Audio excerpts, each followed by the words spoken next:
Hello, everyone, and welcome to another Altos Trading Live Strategy Session with Jeff Tompkins. This is your host, Richard Van Rich, and we have Craig Ward with us here tonight in the chat. We got a lot of great information to go with you guys tonight. We're really excited to have you guys on again for our Tuesday session at 7. Always doing these every week. So, guys, if you're checking us out for the first time, we will be here next week, same time, week after that as well.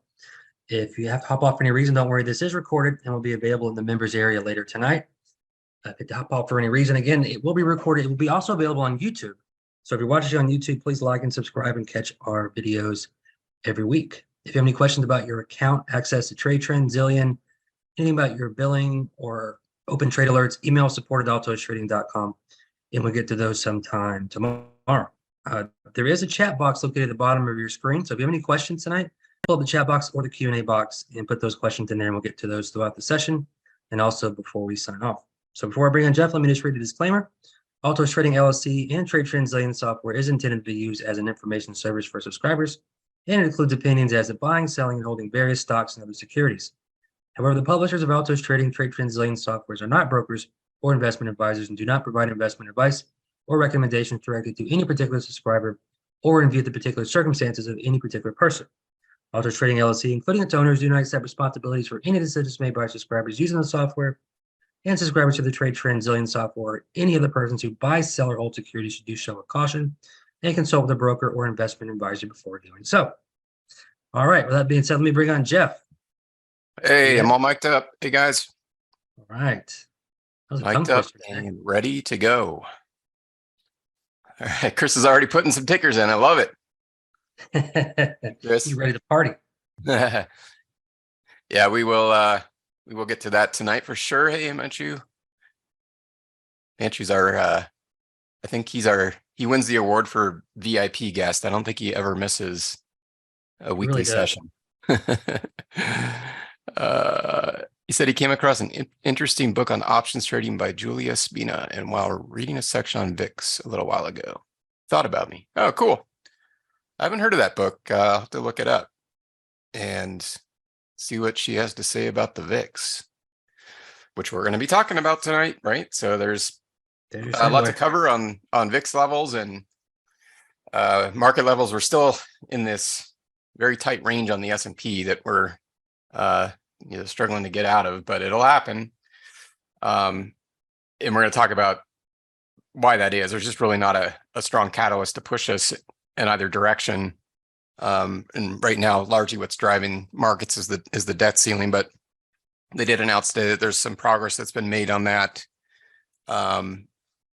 to help prevent default. So we'll see what happens coming up June 1st. We'll take a look at our 36-month moving average. And tonight, we're going to cover something that we've talked about some in the past. So we're going to dig a little deeper into probability of profit, which is a critical analysis tool to have for your decision making when you put on trades, because the way that we're going to incorporate this is by using it to know our chance of having a profitable trade before we even put the trade on. So we're actually going to be able to use a handy dandy tool that will give us a percentage likelihood of being profitable. And not only that, we can know our percentage, like our chance, our percentage likelihood of what our profit will be. We can even calculate that out. So we're going to dig into that tonight. And I think if you haven't seen this before, or maybe you've seen it and haven't really implemented it in your trading, I think that will change after tonight. So this is a great week to have you guys on. And yes, we will open it up to take a roundtable following. Tonight's topic is pretty straightforward and simple to understand. We can look at some different kind of scenarios and examples of how to use it, because it can be used for stocks, ETFs, option strategies. And it's something that I use in all of my trades, is assuming that it's an optionable security. We need it to be an optionable security to run the calculation. We could roughly calculate it for securities that aren't optionable, but it would be rather tricky. All right, so let's go ahead and run through our market levels real quick. on the S&P, NASDAQ, and see what the VIX is telling us in relation to those. Let's see, we got the S&P 500. And as I mentioned, we are just sandwiched right here in this 4,100 to 4,200 trading range. And we just need the catalyst to push us out. So we had a down day today, partly due to the debt ceiling, but also there was a forecast for Home Depot that was not so favorable, and that's a large component of the Dow. So the Dow ended up closing down over 300 points, and so that was kind of a market driver for today. Let's see, but really our levels haven't changed from last week. So we are further away from 4,200, which is our very strong resistance level. And then today on the S&P, we closed just above our 4,100 support. All right. So these are levels that we looked at last week, and we're still there in between those two levels. And just to reemphasize why we're watching these so closely is we've had very significant pivots or rotations, directional rotations from these levels. So if we can break through 4,200, as I mentioned last week, that's going to open the floodgates for higher prices in the markets. If we do end up breaking 4,100 tomorrow, since we are in close proximity there, let me draw this here. Want to watch this half century mark around 40.50, is that's kind of a outlier of this range. It's because we had a double bottom in April and May around that half century 40.50 mark or level, and we've had some other significant pivots in that zone as well. All right, so again, resistance, support. Now this 4,100 holds some significant weight this week because of the proximity of today's close. But you can see that over the last number of trading days, we've come down or slightly breached. If you just look at the last 4 trading days, right, that level, and now we're on trading day number 5, right down into that level. Difference today being that we, unlike these past 4 days where we had selling pressure into the level and then buyers coming in and pushing price higher intraday for a close, midway or higher into the range of the day. Today we had a close, just right at the low. The low today was 4109.86. So we just closed 4 ticks above today's low. So that's something that we look at. We look at the close relative to the high or the low for bullish or bearish sentiment. So just some things to keep in mind for tomorrow. When we look at the NASDAQ 100, the NASDAQ has kind of been outperforming the S&P, which is a bit more unusual. We tend to get the NASDAQ, getting hammered harder when there's a widespread market catalyst like a debt ceiling. But the NASDAQ has been faring pretty well. In fact, it's broken out of this trading range. So the resistance level that we had talked about last week, which is right around 322, 323. So even going back into like August of last year, you can see where we had this, we had the peak right in August.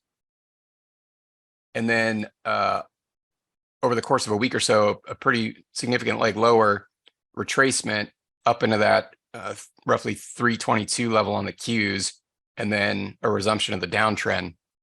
So then, of course, it was nearly a year later, we're back up into this level where we were finding resistance, because remember, this was prior support broken, tested as resistance back here.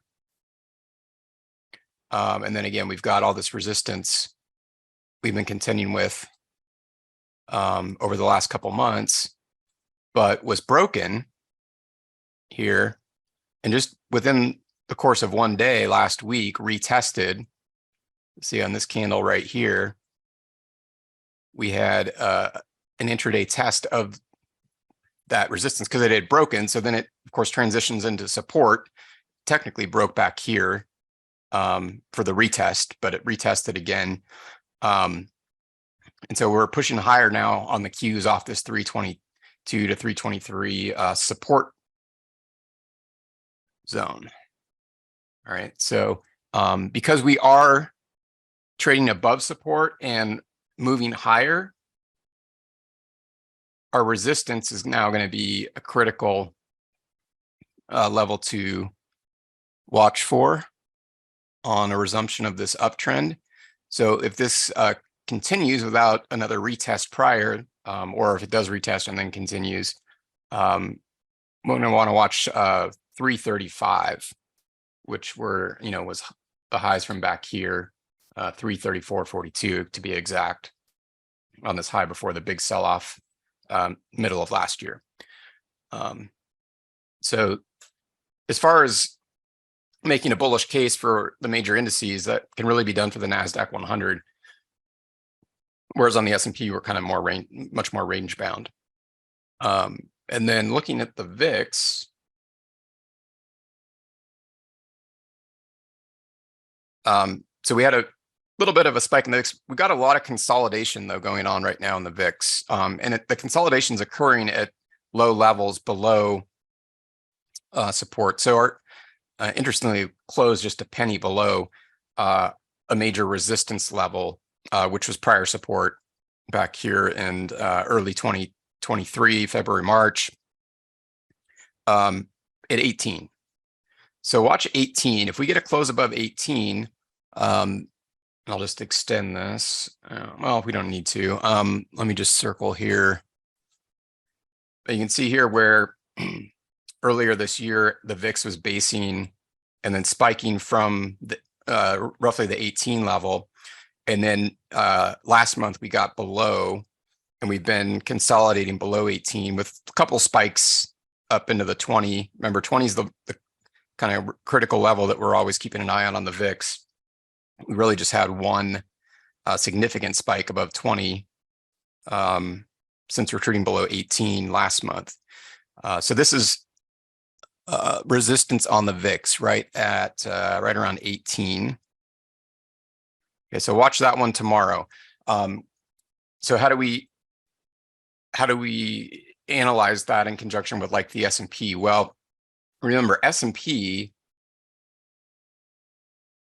we're coming down into major support. So that support was at 4,100. Now let me redo that. Okay, so 4,100 on the S&P is our support. Okay, today we came down right into that level. So if we get a strong another leg down, like let's say tomorrow or during the remainder of the week, and we close below 4,100, and we see the VIX spike up, and particularly if we get a close above the 20 level, then that's going to be our warning of significant selling pressure risk in the markets. So we want to watch these levels on the VIX in correlation with the S&P for our broad sort of hint or clue of what the broader markets are likely to do in the near term. So that's how we look at those together. So again, right now, just a lot of consolidation on the VIX, not a lot of directional movement. But the other thing we look at on the VIX, and I'll zoom in here, that is important to watch out for, is the VIX range. Because remember, the VIX is a volatility tool, so it measures volatility. So when we talk about volatility, we talk about the extremes of a price swings, right? The highs and the lows.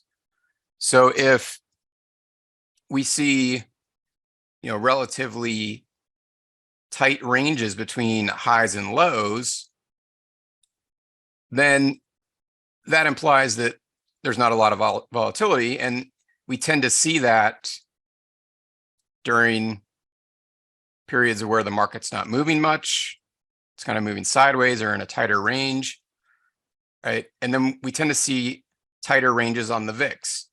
When a strong directional move starts to set in on the indices like the S&P, we see the VIX, the volatility of the VIX, which actually can be measured by the VVIX.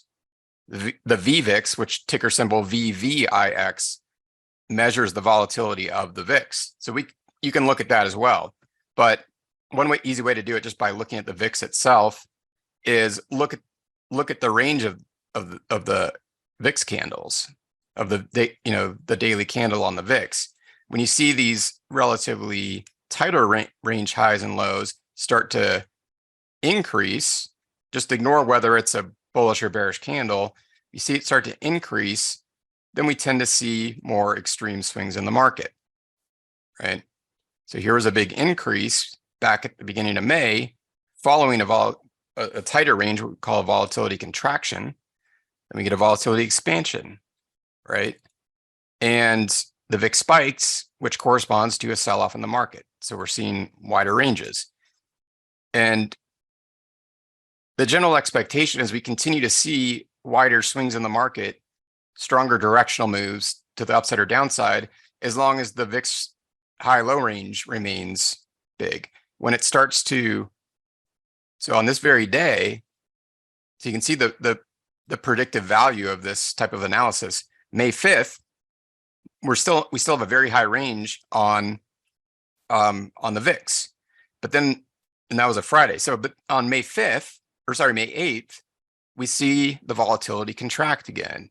And so we get tighter ranges.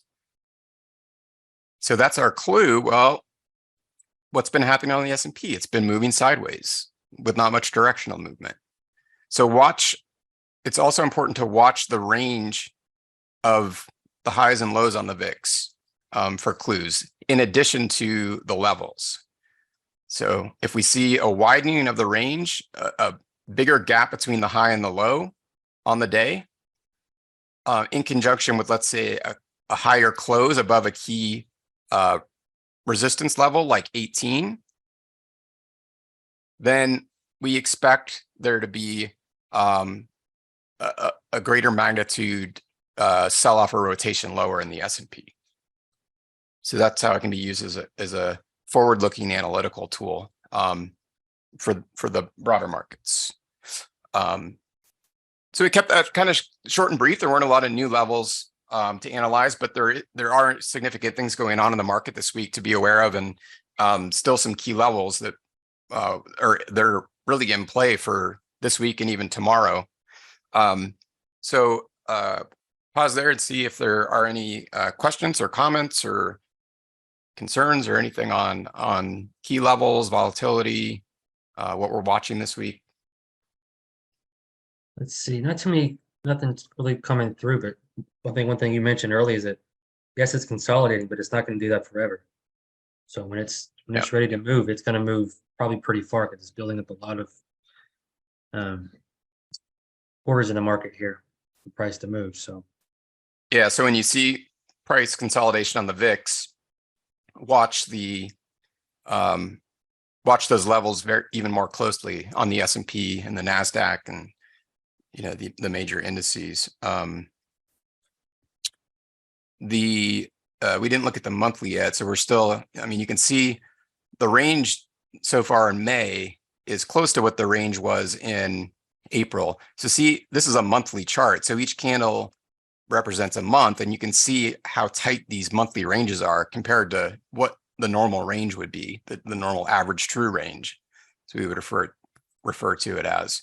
But again, we're in this wedge. So even though we're having a down month of May, as long as our 36 period moving average on the monthly chart holds, it remains a bullish case for the markets more in the medium to longer term. And yeah, we can actually we can look at the VVIX real quick because I brought it up. Might as well look at it. So the VVIX again is the CBOE VIX volatility index. So it measures the volatility on the VIX itself. So we can also use this as a tool to gauge whether, and particularly if you're trading the VIX, if you're trading options on the VIX, the VVIX is a really valuable tool because we can mark our support and resistance levels on this as well. And there's one right at the 100-century mark on the VIX, on the VVIX, sorry. And so just like we looked at on the VIX itself, we want to keep an eye on the range, right? When we see ranges tighten, we're in volatility contraction. It means the VIX is less likely to make any significant moves, but it also means that it's a matter of time until it does. So see, like back here, we had very tight ranges on the VVIX. This one, if you look at all these, daily ranges, to get to the high and the low of the range, it typically took, the range of like 2 or 3 candles, in other words, 2 or 3 days, until right here, one daily candle, and it was a strong bullish move with a close near at or near the high, filled that entire range that was in place for a couple of weeks. And then we get a volatility spike, right? Volatility always comes back down and goes back up, right? So you can see here that there's strong resistance near the 100 level on the VVIX. So this is another layer that we can add to the equation. If the VVIX spikes above 100 and we see the VIX start to spike as well, that adds some more weight to the conviction of the directional move on the indices. I got a quick question about the VIX from Troy. Yeah. He's asking if he understands you correctly. If the VIX has high volatility, that pushes the market lower. Question is never higher or either direction with a higher VIX. So if the VIX is moving higher, it typically means the market's being pushing lower, correct? Not just there's generally an inverse correlation between the VIX and the S&P. And then of course, since the S&P is kind of the mother of all index products, it has a ripple effect on the entire market. So it'll impact the NASDAQ, the Russell, etc. But yeah, there's typically an inverse correlation, but that doesn't mean that the VIX can't go up when the markets are going up. So we want to look at it more on a, we do want to look at it on a candle by candle basis, but also kind of from a higher level perspective as well, just in the range and the level, in terms of the range and the levels. Because you could go through these candles and you could find, you can find, although they're less common, you can find a VIX up day when the VIX closed up and the S&P also closed up. But the rationale behind that is, it's really fear and greed that drives, behavior in the markets. So, and hence, why the VIX is often referred to as the fear gauge.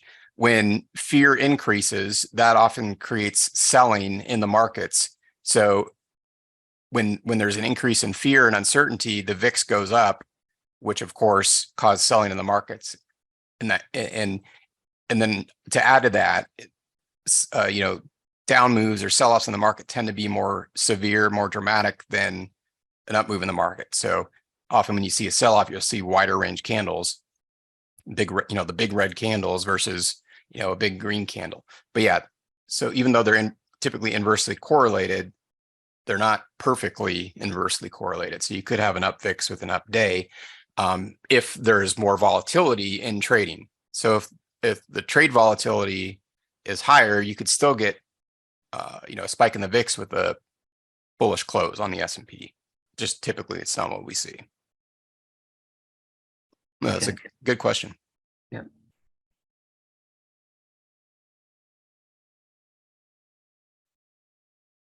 Any others there?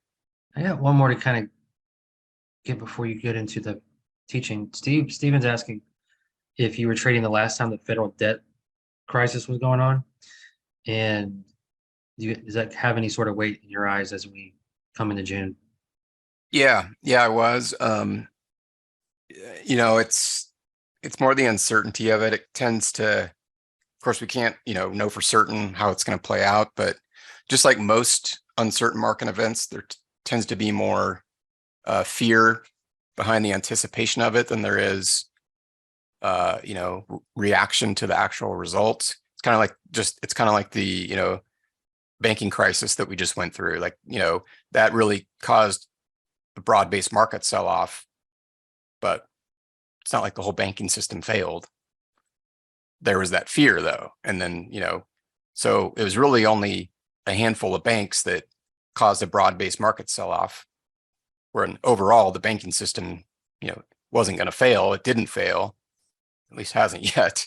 But, that's kind of how it works. So it's, I think, similar with the debt ceiling. It's whatever the outcome ends up being, a lot of that fear is being priced into the market right now.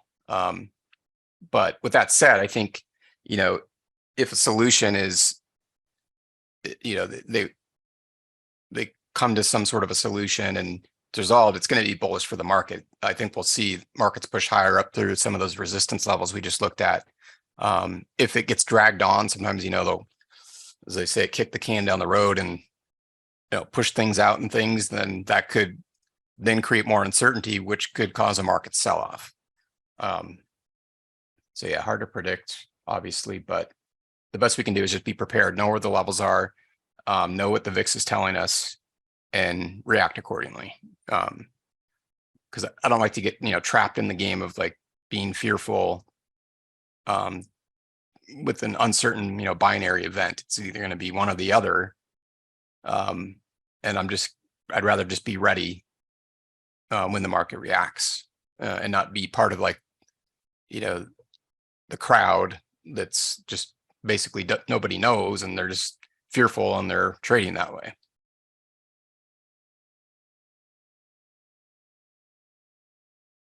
Awesome. Yeah, great answer to that. That's all I got. Okay, cool. So tonight we're going to talk about how to determine our probability of success in a trade before we get into it. And to take it a step further, even our probability of a particular profit. So this can help us with analyzing our risk reward ratios. It can help us decide, is this trade worth getting into to begin with? If the trade is successful, what can I expect to make off of it? All these things. And I think if you incorporate this into your trading, you'll likely find that a lot of trades that you may have otherwise entered that you'll step away from. You'll think, okay, well, this really isn't worth it. Once I know the actual probabilities, the mathematical statistics of this trade either being successful or making a certain amount of money, I either want to get in or I don't. And probably if a lot of traders use this regularly, consistently, they wouldn't get into a lot of the trades that they otherwise end up doing and that otherwise might not end up working out. So it's a really valuable tool, and it's tied into options math. So I'll get over to an options chain. I have the chart of the Qs pulled up, so we'll go over to the Qs, the NASDAQ 100 ETF. And so we talked about how like the Qs broke through resistance recently. And let me zoom in here just a tad. So we broke through resistance. We actually had a buy signal back on April 28th that triggered on May 1st on the next trading day. And we had a bit of a retracement and then a resumption of the uptrend, right? So let's say that I had taken this buy signal, for instance, and I'd done all my homework, I mapped out my levels, and I've noticed that there's very strong resistance up here around 335, 334 to 335, right? And that might make, it might make sense to place my profit target level right near that resistance level or slightly below. So I'm just kind of quickly walking through the thought process and like what my trade plan might be. So let's say that, that's my profit target level or area. Well, before I actually take the trade, I might want to know what the statistical probabilities are of getting up to that level. And there's an easy way to do that if the security is optionable. So I can actually just go over to an options chain of the Qs and select a time horizon, which I left out of the list of variables where this is a very valuable tool. It can help us plan our time horizon as well, and I can look through different options expirations and determine, what is my probability relative to a particular date in the future of reaching that price point. So there's kind of two ways to do this. If you it's going to be somewhat broker dependent. So if I'm using the Thinkorswim platform. If you use that, this can be populated right in your options chain. If you don't, if your broker doesn't provide this statistic, I can show you how to get a rough estimate of it. There's just one caveat to look out for, and maybe we can find a demonstration of that, but still beneficial. So let's say okay, I decided to take a long trade off this buy signal on the Qs. Okay, it's moving up, looks good. Well, take a step back. Before I decide to take the trade, I want to have a profit target level and a stop loss, or a level where I would make an adjustment of the trade if it didn't go in the anticipated direction. So that's step one. But once I do take it, if I end up deciding to take the trade, and once I take it, this is also really important for trade management. So like if I'm in a long trade here and the Qs are running up here, if I had entered on this signal, it would have been an entry around 323. So I'm almost $4 in profit if I were to have an open trade off this buy signal. So I would have an open profit, but I'm still holding the trade. So I want to know, if I set my profit target up at 334 to 335, what are my odds of getting there? And how much longer do I want to keep the capital tied up, right? So since this is already an open signal, we're going to kind of jump ahead to that part of it, the trade management, and then we can look at some examples of setting up a brand new trade. But for an open trade, like in this case, I would have gotten in back here on May 1st. So I've been holding this thing, for a couple of weeks, right? So it's tying up capital. It's profitable up till this point, but maybe I'm finding other trade opportunities, or I don't want to tie up the capital too much longer. So what can I do? Well, I can go out and go over to the options chain for the Qs, and let's say go out a week. So, maybe I want to hold this thing another week, but maybe not. Let's see what probabilities tell us. So what I can do is, this was a buy signal. So I can go to the call side of the options chain. Okay. So we got the Qs here. Call side of the options chain. Now I've got a statistic pulled up on my options chain. It's cut off here. Probability of touch. So to add that, you can just go to your layout if you use Thinkorswim. Hit customize, and you'll find all the available items here. So probability of touching, and you can select that and add it to your current set of your options chain. Okay, I've already got it added in here. Okay, so what does probability of touch tell us? It tells us, well, first of all, you're primarily going to use this for an out of the money strike price. So if you're like using it as a profit target at a higher price, like you bought shares of a stock, or you set up a, bought a call or set up a bullish call debit spread or whatever, it's a bullish directional movement. You're looking for an uptrend. You're going to be looking at the out of the money strikes, right? A strike price that is higher than the current underlying security price. So the probability of touch tells us by a certain future date and time. So right now we're just looking out to May 23rd, a week from now. What is the probability of the underlying security, the Qs, touching that price between now and May 23rd? So I've identified major resistance at 334 to 335.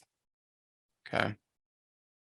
So if that's my initial profit target level, and I don't want to tie up capital for more than another week, I can actually go here and look and see that I've only got a 28% chance of the Qs trading up to 334 by May 23rd. I've only got a little bit more than a 20% chance of them reaching 335.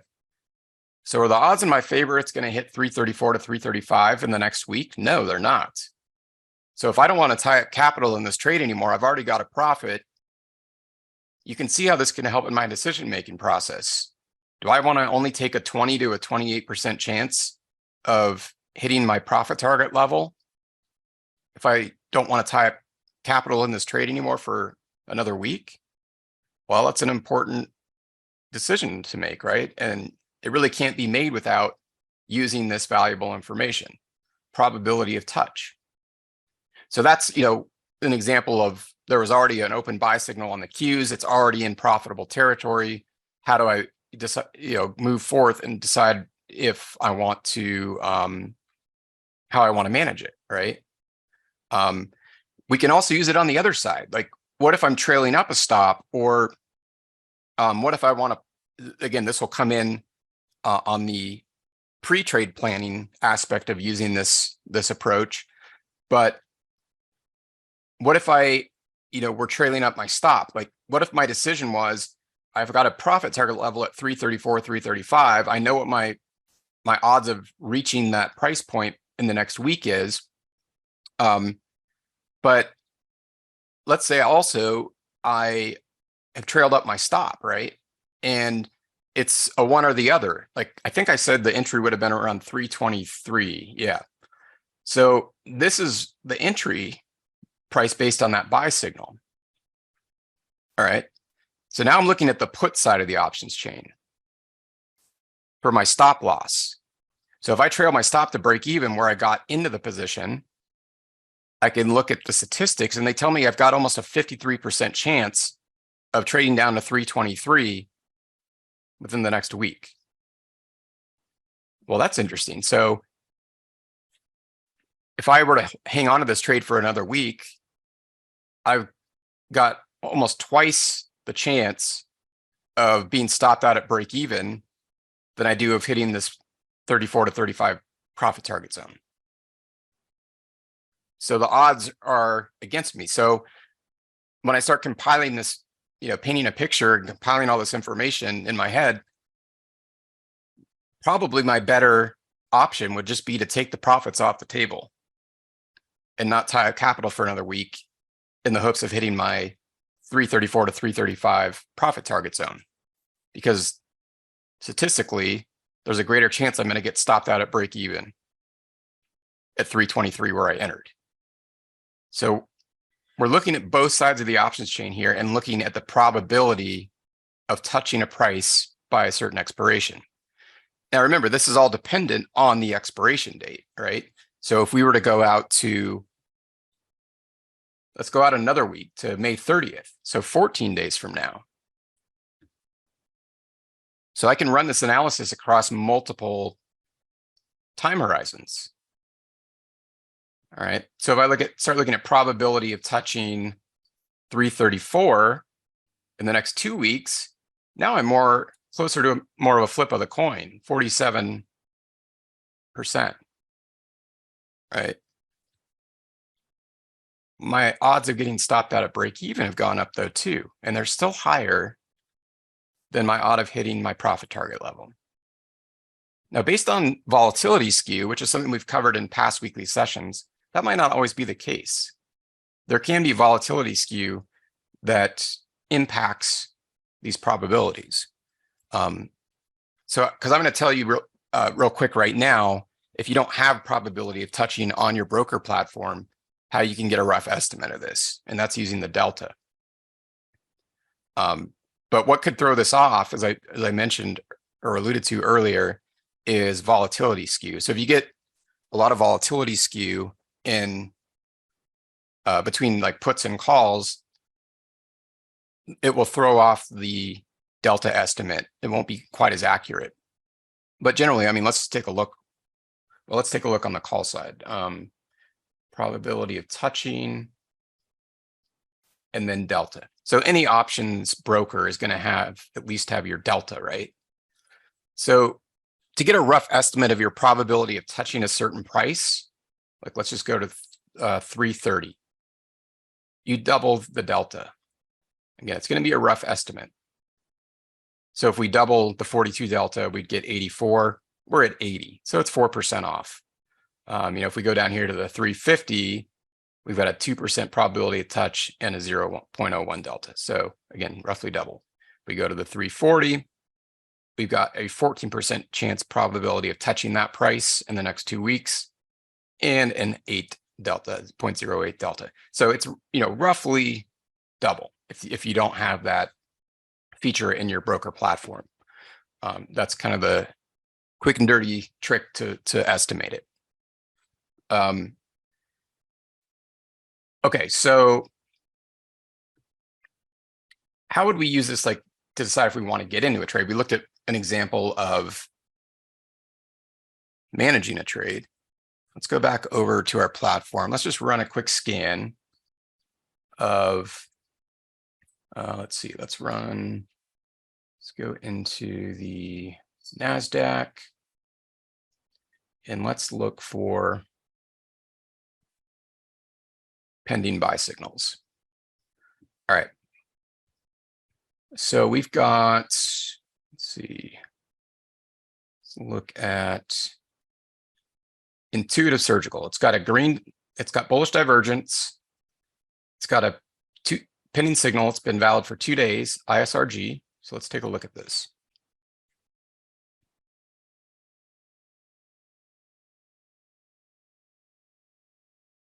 All right. So again, I do my homework. Well, we've got a strong resistance level here. So I'd really want to see it break through right around 310. Okay, so we run the same analysis with our key levels, etc. But see, I just quickly spotted this. I mean, I saw just in recent times that we're bumping up against this 310 level. And then as I zoom out, oh, holy cow, there's all this prior support and resistance. And this is a weighted resistance level because it's served, I mean, this is support right here. That didn't quite come down, but could be considered support. But we've got more resistance off of this 310 level. So it's a weighted resistance level. So we're going to encounter some trouble with this level to the upside. All right, and you can see that's been happening over the last couple of weeks. So that's obviously the first step. But let's say we break through resistance, right? Then it transitions to support. Okay, and now I want to decide, well, if I look at the algorithm, my suggested entry is at 308.75. All right, so I may want to place that a bit higher or just wait for a confirmed breakout, a close above the resistance level. And then I can say, okay, we got through resistance, it's holding. Maybe I want to set up a long trade on this signal. But if I were to do that, I need to know, well, where is my next level of resistance that I might encounter? Well, I see one around 320. Yeah.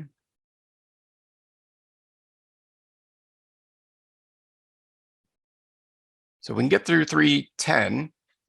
I might have about 10 points before I encounter more resistance.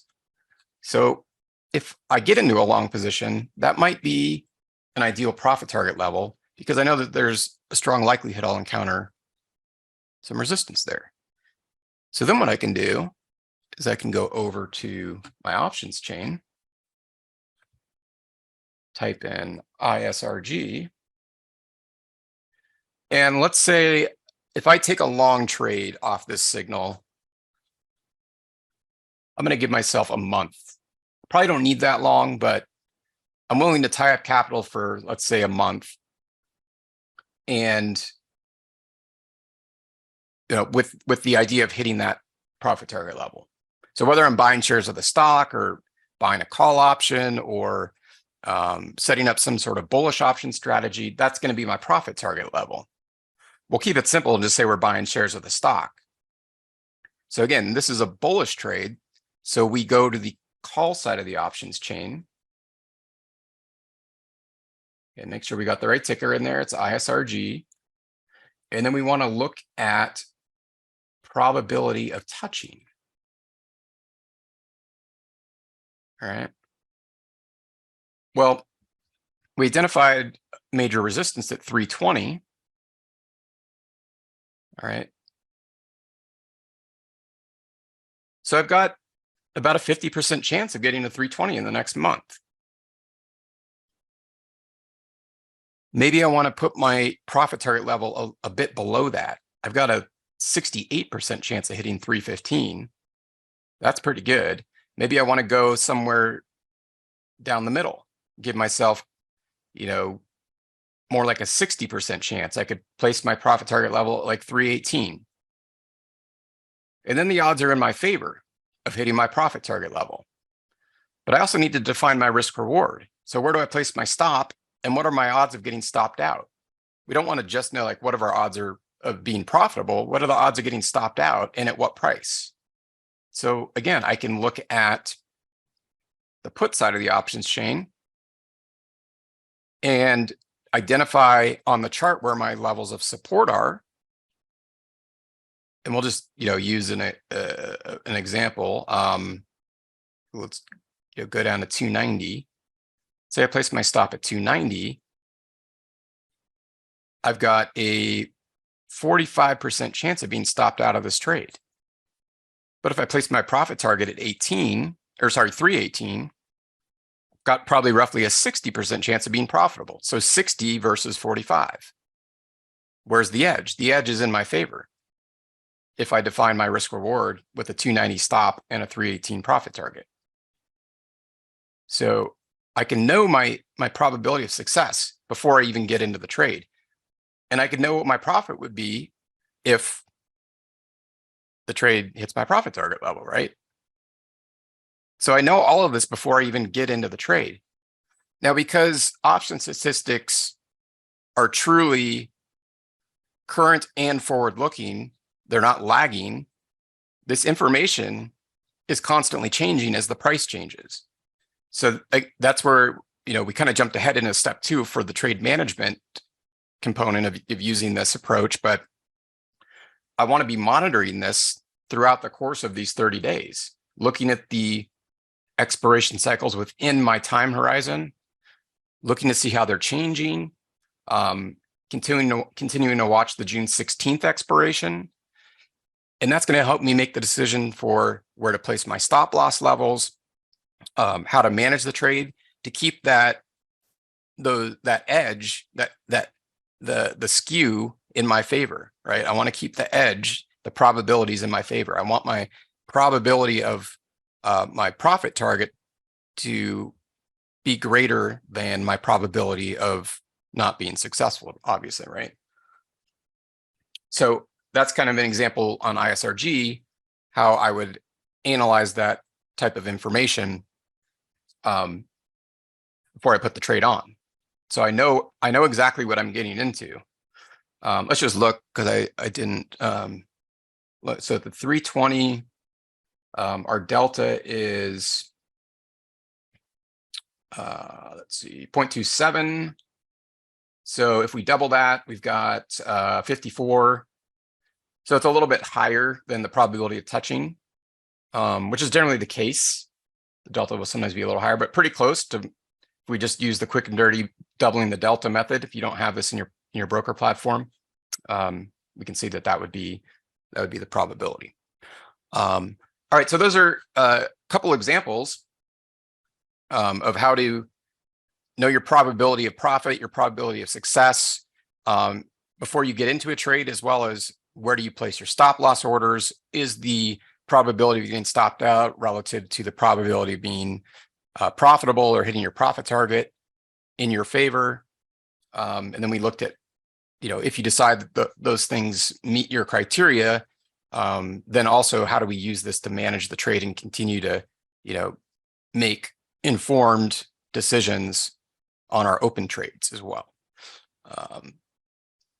So any questions? I want to leave a little time for ticker roundtable as well. So That's really cool. I don't see any questions coming in now. I think that's really, really helpful for people because you really utilize that for your timing and targeting aspects of trading. yeah, and where it gets really exciting is when you get into other options. Like if you use this for options, because you can use it just for stock, even if you don't trade options.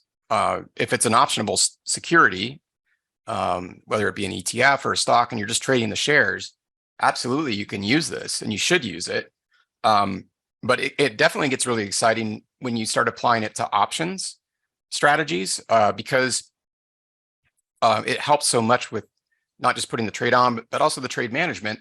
Like if you're putting on a credit spread, let's say, and let's say you put on a bull put credit spread, right? And you decide as part of your trade plan that you would make an adjustment to that trade if ISRG moved down and it moved against your spread. And you can use the probability of touching to know the probability that you're going to have to make an adjustment to that trade before you put it on. So let's say, you put on an out of the money bull put credit spread, let's say at the 290 to 285 strike. And let's say that if it trades down into your 285, your long strike, your hedge in the credit spread, you're going to adjust the trade. Well, I can know before I even put this trade on what my probability of having to adjust the trade is. It would be 34.6% as of close today. So it can help in all kinds of different ways with all kinds of different strategies. And we've covered other option probability topics on past weekly sessions, like probability in the money. So in addition to probability of touching, there's probability in the money, probability out of the money.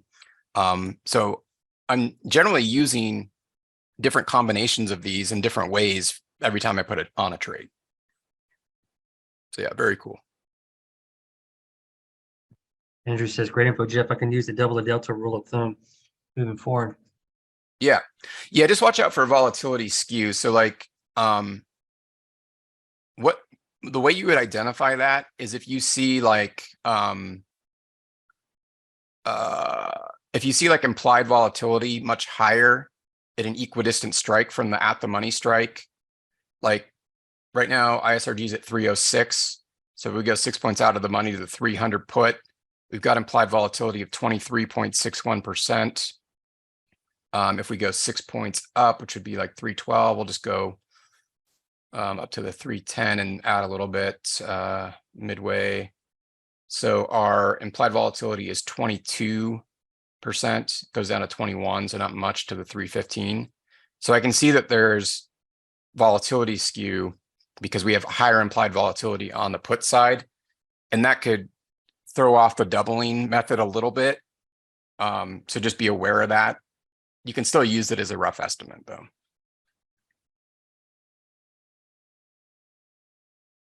Cool. Exactly right, Lou. Like probability of touch doesn't take support and resistance into consideration. So this is where it really becomes a powerhouse combo. If you do your homework and know where your support and resistance are, and then also incorporate the probabilities into that. And I often use this example, like when we look at probability out of the money, with like credit spreads or iron condors. for instance, in our credit spread and iron condor alert service that we issue to our members, we typically will sell like a 20 delta, let's say bull put credit spread. So if we're setting up a bull put credit spread, typically sell around a 20 delta. So that would be at the 290 strike. Well, there is a 77.74% chance of ISRG finishing above 290 by June 16th. Oops, wrong thing there. Right? That's what I want if I put on a bull put credit spread. So if I just put it on and left it alone, options statistics are telling me that I've got a 77.7% chance of being profitable in the trade.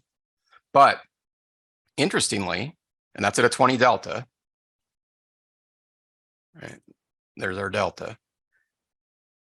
So interestingly, in our credit spread service, for instance, I believe this year our success rate is like somewhere around 92 or 93%. So why would it be so much higher? You know, roughly 15% better than what these statistics are telling me. Well, because we've incorporated support or resistance into that. So options math can't see those levels. And that's where, when we combine them, they can become a real powerhouse and give us an even greater edge than what the statistics tell us.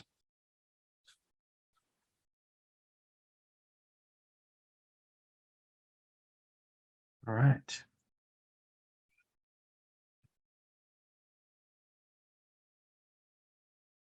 Any other questions? Tickers? Yeah. If there aren't any other questions, let's do some ticker roundtable here.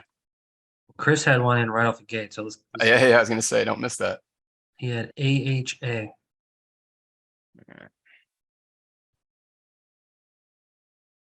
Oh, I don't have that one in here. Let's go over to.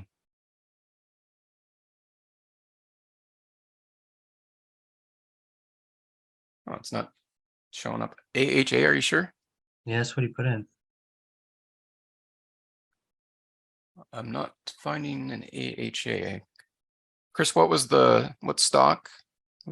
What's the name of the company?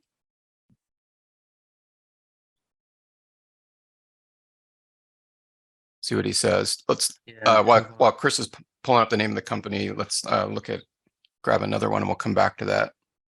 Yeah, Andrew's asking for DDOG. Datadog. Or CRM if you got. Okay.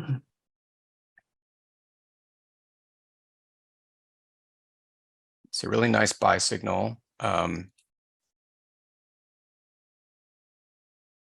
love these buy signals because you see the very strong support, the base down here, in between the 60 65 level. We got these really nice buy signals off support. So there's currently an open signal on this. So the signal came in on May 4th. So we can actually, let's take a look at the entry. We're coming up against resistance here. So this is good for trade management. So the entry was at 77.46. So this is a huge percentage move to the upside on this one signal, 88.07 on the close. So it's picked up over 10 points from the entry, but also it's up against very strong resistance. And we've seen it stall out kind of right around the 90 level. So this is actually, if I had taken a trade off this signal, where I would have been probably looking, placing a profit target level, and then looking at the option statistics to see what my probability of touching that level were throughout, before putting the trade on, and also throughout the management of the trade. But you can see here that we've got significant resistance right around 90. And it's a weighted resistance level because if we look at the past areas where the stock has traded up into 90, 1, 2, 3, 4, 5, the last 5 times, now we're on number 6, it's rotated lower. So it could end up breaking through, not to say that that can't happen, but you can see price, what is happening? There's volatility contraction. So when you see a run up like this or a sell off, either way, look at the range like we just talked about. So see how during the strong directional move, we have wide ranges, right? Very wide ranges. But over the last 4 trading days, we've seen the range, the volatility consolidate, and it's consolidated right up into this 90 level, okay, where there's been prior rotations to the downside. So this, the algorithms trailed the stop up to around, looks like 87.50 or whatever, or 8 to clear that out. But you can see what the stop level is, 86.96, so right around 87. So I think this has a good probability of getting stopped out in a very obviously successful signal in profitable territory. But another option is, look at the statistics. What are the odds of it hitting a price? If it's a trade you want to hold, then we can go and look at, okay, Datadog, what are the odds of it, retracing and hitting? Because right now, there's strong support pretty much right around that stop level, a little below, right around 86, probably a pretty high probability of hitting 86. We can even see what's the probability of it hitting our stop even by the end of this week. Just go over to Datadog. We'll go out to May 19th is Friday's expiration, 87. So it's not as high as I would have thought. It's got an 80% chance of touching 87, which is where our trailing stop level is by this Friday. Okay, so it has a 20% chance of staying above it, and not touching that price. But if we trail our stop to that level, that's our probability. So it's more likely than not to happen. Right, a handful more. Himanshu asked us. Did you hear back AMD? from Chris? No, I didn't. Okay. It may have hopped off. AMD. AMD.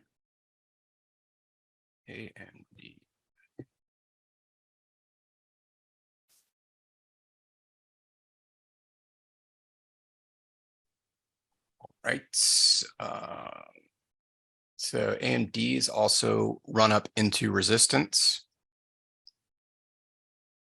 I saw Lou ask what I mean by weighted resistance. So when we draw these levels and analyze them for support and resistance, there's really 2 things we look at. Is price above or below the level? If it's below, then it's resistance relative to current price levels. Right. So obviously this 102.50 level, price on the close at 101.48, is resistance relative to current price level. But then I also look at directional movements and rotations from that level in the past. Okay, there's one, I can zoom out more, but there's one here. And were those there? It's going to be one of 2 scenarios. It's either price coming down from higher levels into that level and moving up, in the case of a support, or it's price coming up from below into that level and moving down. Because price could break through, right? Which would be the case here. Like if price had broken through here and come up and then come back down and retested, that would, this would not have been a resistance level. It would have broken and would transition to support. But in the case here where we're getting moves from the downside into the level and then a move back. So we're moving up into the level and then moving back down. That is a resistance area. So what do I mean by weighted? Well, so this was resistance. This was resistance. This was resistance. So then I look at all of these directional moves off the level. Which way did it come from and where did it go? Well, we've got 1, 2, 3. This one is to be determined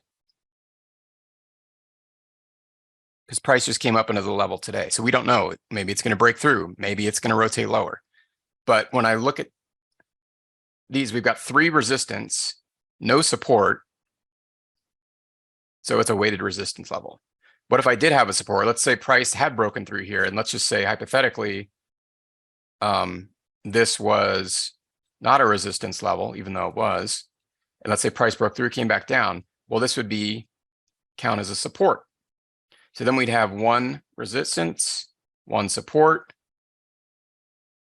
two resistance, still a weighted resistance level because we've got one support relative to two resistance.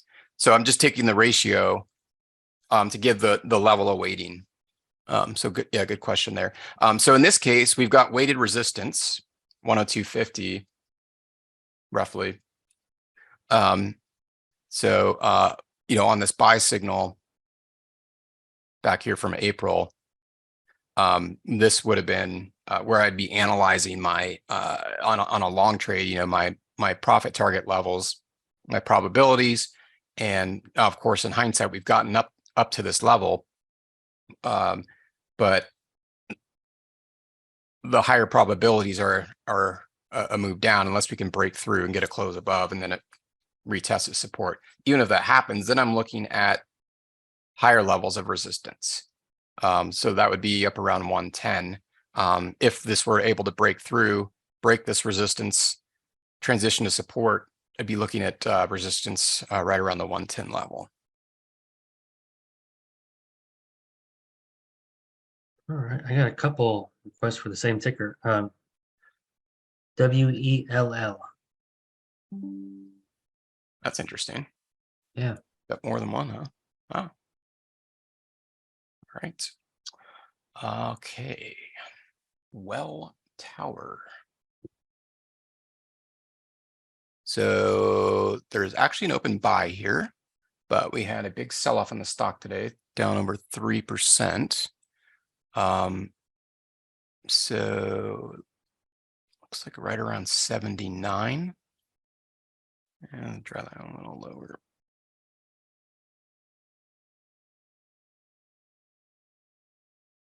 I want to see what level this is at. So I'd be watching so this is support back here.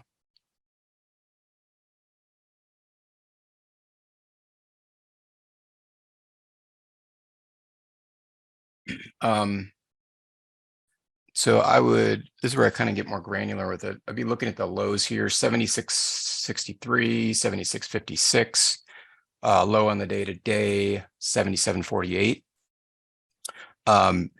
If I took a buy signal off this, I would get my stop below these lows. If it was, within my risk tolerance, I would do that. But we did just break through a support level, which is bearish for this one because you can see this strong level here, weighted resistance.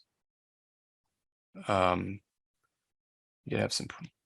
have some support. It might be more of an equal. It's weighted resistance because we have all this here too. But see how we have resistance here. We got the break. We got support. By all measures, it looked like this one was taking off to the upside. It would be interesting to see because go back and look at historical probability of touch and see what the odds are of Welltower hitting a higher price level at a resistance area. Maybe not would have kept us out. And I'm not sure what the catalyst behind this sell-off today was, but it did break this level right around 79. Let's just see where 78.50 to 79. So yeah, relative to this long signal, I would be watching the lows from back here in June of 2022 for support, and if those break, that would also imply that this level would break if we get a close below, and this could rotate lower. But if within the realm of possibilities, and this again is, let me just to emphasize this. Let's see. I don't know if this is an optionable stock, but let's take a look. Yeah, so we're near this, what was it, 76.50 level. It's within, range for this week. We don't have a 76.50 strike, but we've got a 75, which has a 27% chance of touching that between now and Friday. So it's actually not great considering today's range. It's much lower than I expected. So, maybe this holds the 76.50 level. Maybe it holds. 75 is obviously below that. And this is where we can basically take averages so we can get an equidistant range on the strikes and then average out the probability of touch to get in between stats for strikes that aren't listed. But yeah, 77.50's got a almost a 99% chance of touching. Well, that's because it's only 3 pennies above that. But then when I go down to 75, to see how much that just in 2.5 points, the probability of touching drops dramatically from 99% down to 27%. So that's where it really helps in if I want to stay in a trade that's moved against me, determine where to place my stop and where the trade would be probably make more sense to get out of it and cut my losses or make an adjustment to it, or potentially hold on because if I go down to 75, by Friday, there's not a very strong likelihood of it reaching that level. So those are all the kind of things to make the decision. But yeah, this one has definitely broken support, and those are the levels I'd watch on. Sweet. Let's see. We have a few more to do. You want me to just kind of give you a few more? Let's see what time we're 50. Let's do one more. Okay. Let's see. Michelle asked for CVX.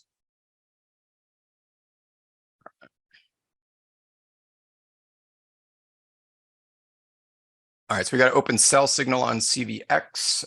Let's see where our levels are. So we broke. It's 160. So we've got strong support around 150.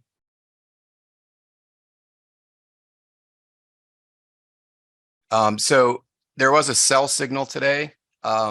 Stock closed at 153.51. So it looks like this has got a good chance of rotating lower into the 150 level, which is maybe where I would set my profit target level. Let's see.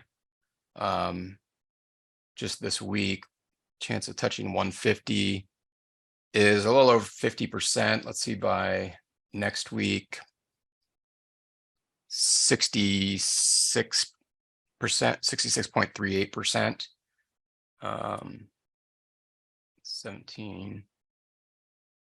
72%. Yeah, so even with like in the next 2.5 weeks, if I were willing to like hold a short position on this, it's got and place my profit target at 150, it's got a 72% chance of touching that profit target level in the next 2.5 weeks. Pretty good. That's definitely, those are odds that I would take. Let's see what the entry is. Oops. So the pending seller entry is at 152.97. So I could pick up, close to 3 points. So like, what did I say, a 73% chance or whatever of picking up 3 points. Pretty, not too bad on that sell signal. Cool. All right, great ones to look at. Thanks for throwing those out there tonight. Let's go ahead and wrap up with any final Q&A. SP had a good question. Under choppy market conditions, are you using conservative mode on Zillion? Yes, actually is a really good question. Because we often get asked what circumstances would you use conservative, moderate, aggressive. Sometimes people do it based on trading style, their own trading personality. So there could be a number of reasons, but from a more, those would be subjective reasons, but from a more objective standpoint, that's actually a really great, thought and approach to selecting different modes. You're going to get fewer and generally, I don't want to speak for everything, but generally more accurate signals on the conservative to moderate modes. So you're going to get fewer signals. So why is that good in choppy markets? Well, you don't want a lot of signals in choppy markets because then you're more likely to get chopped around. You want to actually trade less in choppy markets and trade more in smooth markets. That's kind of a general rule of thumb when you're just doing directional trading. So for that reason, yeah, when the market's choppy, it would make more sense to take fewer trades, directional trades, I should say. Some strategies are conducive to choppy markets or sideways markets, but yeah, I think I would agree with that. You want to focus on a conservative mode with fewer signals in choppier markets, definitely. All right, that's what I got. That's it, huh? Yeah, I mean, just there's more people asking about tickers and things, but okay, yeah, yeah, come back. Yeah, Roderick asked about Apple. Bring your tickers back next week, guys. If we didn't get to them, yeah, Apple's had this really big run up, lots of buy signals. It's still in a bullish divergence, but it is coming up to previous highs, kind of right around the 176 to 177 sorry about that, resistance zone.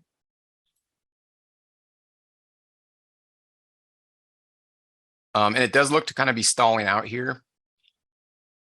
There's still an open buy signal, excuse me, but we're getting some consolidation, and the consolidation's happening near this resistance level.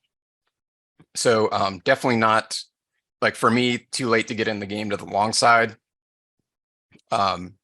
So for me, Apple's kind of a sit on the sidelines, wait and see what it does around this level. But this is what would concern me. Back in August, the stock was up at that level and it just got pummeled. So, for probably a variety of reasons, Apple traders don't like the stock at the 176, 177 level. And has there really been anything that's changed? That's what you'd really want to ask yourself. It obviously, it sold back into this support level and then rebounded, but this is basically like a very wide medium-term range. So I didn't mean to exit out of that. Right? See how rangy the stock has been over the past couple of years, and it's really just bouncing around. And right now, it's up near resistance. For me, and I didn't buy Apple down here, but this would have been the opportunity to buy it back at the start of this year, or back at this around this time back in 2021, a couple of years ago, or in mid-year last year. Those were buying opportunities. Right now, it's getting up into a zone where it's previously historically sold off significantly from that area. So definitely for the long traders, it's profit-taking opportunity, but not a stock that's really attracting my attention in terms of buying. So sweet. All right. Thanks a lot, everybody. Yeah, so no final questions. That covers everything. Great. Hope to see you guys back again next week, same time, same place. Hope you guys have a great rest of the week. We'll kind of revisit things as it relates to the debt ceiling next week. We'll go over some new strategies, and again, bring your tickers back for Ticker Roundtable next week if we didn't get to yours. And hope you guys have a great rest of the trading week and a great weekend. See you next Tuesday.